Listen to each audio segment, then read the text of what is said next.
Une population assez dynamique, assez jeune, puisqu'on a toujours essayé, l'équipe municipale et moi-même, de maintenir le tissu économique et social, le tissu artisanal, les commerçants, la zone d'activité qui se développe, qui est complète d'ailleurs. Tout ça pour faire une certaine synergie, attirer certaines populations, rendre Mont-Blanc attractif. Voilà, c'est le but que nous recherchons.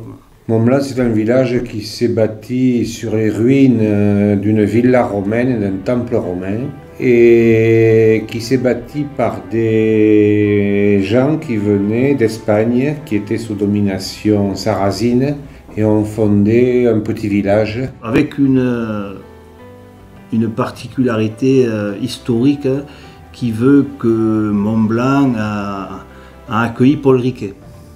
Voilà. Paul Riquet est resté quelques années sur Mont-Blanc. Alors je pourrais même dire que certains historiens disent que non, mais on n'en a pas la preuve, on n'a plus la preuve, mais Paul Riquet serait né à Mont-Blanc. Les seigneurs de l'époque ont construit cette église, qui est une forteresse, qui a un caractère religieux, bien sûr, puisque c'est toujours pour les chrétiens la maison de Dieu, mais pour les Montblanais, c'était aussi un lieu de rassemblement quand il y avait des invasions. On venait se rassembler dans l'église, comme ça on était tranquille, on était à l'abri. C'est un édifice militaire, en plus d'être religieux. Après, un patrimoine très riche et une superficie très étendue qui comprend plusieurs domaines viticoles.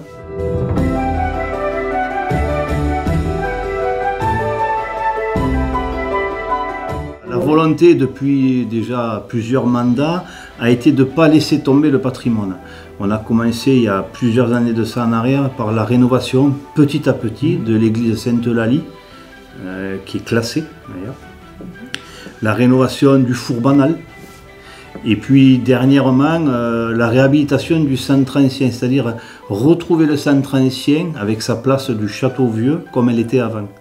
Donc ça a commencé par évidemment la destruction de maisons qui cachaient la face ouest de l'église complètement, et puis la rénovation du pourtour de l'église, et la création et le réaménagement de parking pour faciliter évidemment aussi l'accessibilité à tous du centre ancien. Il y avait quatre vieux bâtiments au milieu que la mairie a rachetés pour pouvoir les démolir, pour pouvoir reconstituer la place du château féodal.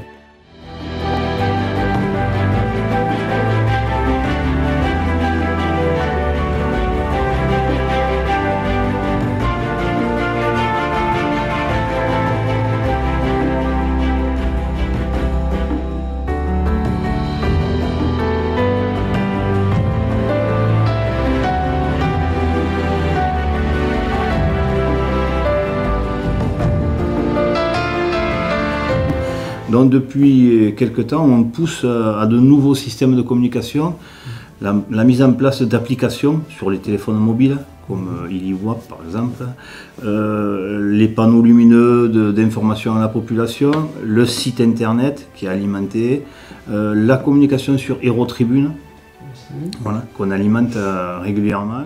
La plus belle des retombées qu'on puisse avoir, c'est quand les gens ils disent « Ah, c'est beau, c'est beau ». Oui, c'était notre appréhension, puisque vous savez, quand vous choisissez un maître d'œuvre, des travaux, de la qualité des pierres sur un échantillon, c'est pas évident. Mais quand le rendu est là, on se dit, le jeu en vaut la chandelle. Ils ont été très patients, et je les en remercie, parce que les travaux étaient assez longs.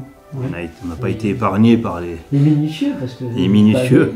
On n'a pas été épargné non plus par les conditions météo, mais le résultat est au rendez-vous. Et ça, c'est la plus belle des satisfactions qu'on puisse avoir, c'est quand on nous dit « bravo, c'est très beau ». Et j'espère que dans la continuité des autres travaux, il en sera de même.